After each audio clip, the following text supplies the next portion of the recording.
రైతు ఈ ఉపాధి హామీ పథకం అని పెట్టాడు. 2 నెలల నాడు పని చేసుకున్నాడు, రూపాయి ఏం తినాలి?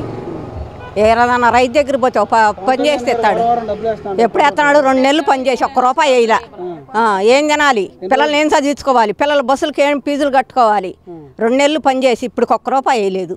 అక్కడ భూమి సంగతి అయినా మా సార్ గారు చెప్పినట్లే మా అభిప్రాయం కూడా అదేనండి. అందరం ఏం డిమాండ్ అండి? రైతులు భూమి తీసుకుంటే ₹1 ఇవ్వాలి, కూలీలకు 10,000 ఇవ్వాలి, 12 నుంచి 50 గజాల వరకు ఇవ్వాలి.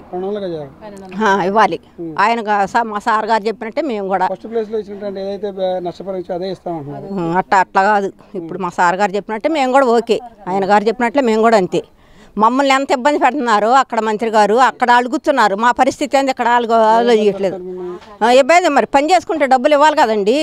మరి ఇవ్వలేదు. 2 నెలల నాడు పని చేసాము, మరి మేమేం తినాలి? రైతు భూమి ఉందనుకో, పోతే ఇవ్వాలి కాకపోతే రేపైనా అడిగి తెచ్చుకుంటాం కసిని. మరి అది కూడా లేకపోతే మేము ఎట్లా బతకాలి? ఏం అభివృద్ధి చేస్తున్నారని ఏం అభివృద్ధి చేయట్లా. వాళ్ళు అభివృద్ధి పడుతున్నారు, మాకేం లేదు. వాళ్ళు అభివృద్ధి పడుతున్నారు, మాకేం లేదు. అంతే, ఏం లేదు. ఏం ఆదుకోరు. అవి ఇట్టి మాటలే.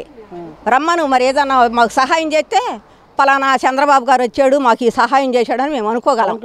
ఏ పవన్ కళ్యాణ్ రాడు, ఏ చంద్రబాబు గారు రాడు, ఎవరు ఆదుకునేవాళ్ళు లేరు. రైతు భూమి ఉంటే మేము ఒకసారి కాకపోయినా ఒకసారి పిలిస్తే మేము పనికి పోయి బతకగలుగుతాం.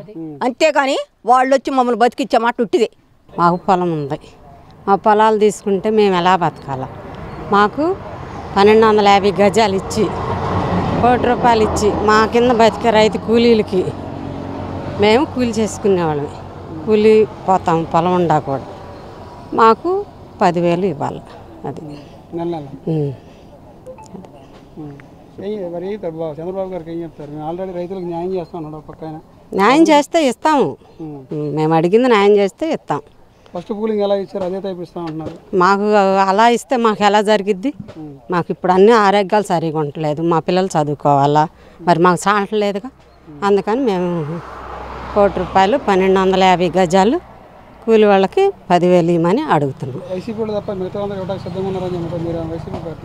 లేదు, పార్టీలు ఏం లేదు.